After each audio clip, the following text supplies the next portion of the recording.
Hello, friend. Have you ever seen the movie The Goonies or National Treasure and wish that you could go on your own real-life treasure hunt? Are you passionate about helping those less fortunate than you improve their lives? If you answered yes to either of those questions, then you are in the right place, because you now have the opportunity to join me in a real-life Philippines National Treasure Hunt for a cause.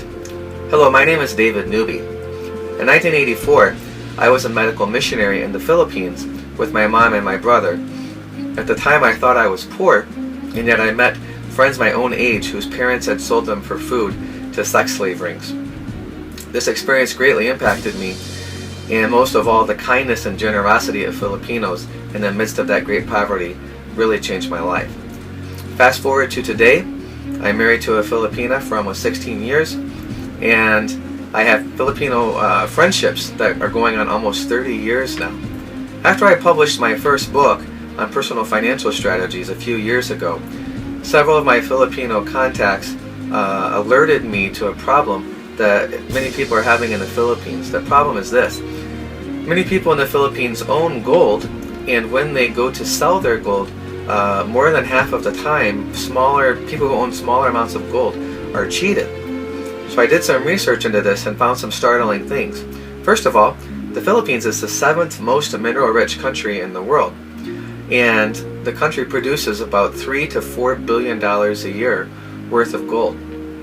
Now, half of that gold comes from large mines.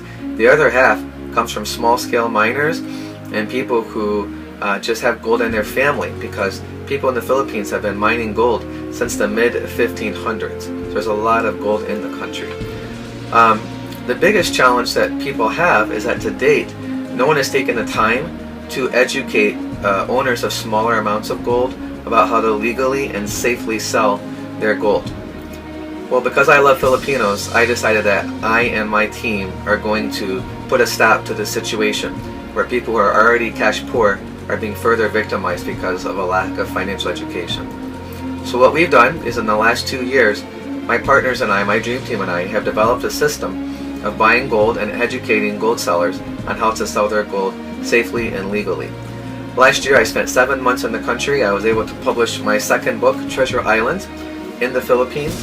I was able to get publicity for it on TV, radio, and newspaper in the country. And the book did a good job of generating many leads for us. We now have 30 agents in the country talking to gold sellers on our behalf, and most importantly, we have identified 10 people already that have real gold, and 3 of them we have tested their gold at 92 to 99% pure. So phase 1 of our project is complete. For the next 3 phases of our project, this is where you can come in and join us in the adventure.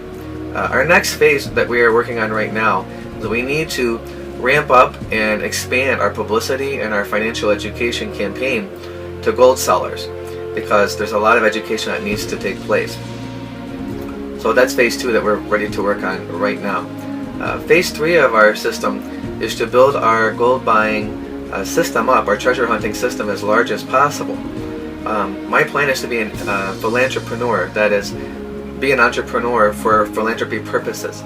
I plan to use 80% of my share of the profits in my venture to fund 4 main types of community development projects in the Philippines. The first is microfinance, housing, feeding programs, and financial education. Now, you have the opportunity to leverage your charity dollars working with us in this venture. Let me give you an example. A typical microfinance loan in the Philippines of $250 will help an average family rise out of poverty. Normally $1,000 would help 4 families. Working with us, you could potentially leverage that same $1,000 to help 40 or more families rise out of poverty through us using our gold profits to invest in microfinance and helping many families rise out of poverty. So together, you and I can maximize our impact in the Philippines. Phase 4 of our venture is quite exciting. I mentioned movies at the beginning. We plan at the end of 2013 or the beginning of 2014 to make a movie, a real-life Philippines National Treasure movie based upon our experiences. We might make it as a documentary, or it might actually become a full feature film. But either way, The purpose of the movie will be, of course, to entertain, but most importantly, to inspire other business owners around the world to use their businesses to fund philanthropy ventures as well, and to invest in their communities most powerfully and most effectively. So working with us, you could potentially be an associate producer or an executive producer on that film. At this time, I invite you to look to the right, look over the different options of ways that you can work alongside with us and join us on this Philippines National Treasure Hunt, and I look forward to working with you. God bless and go for the goal.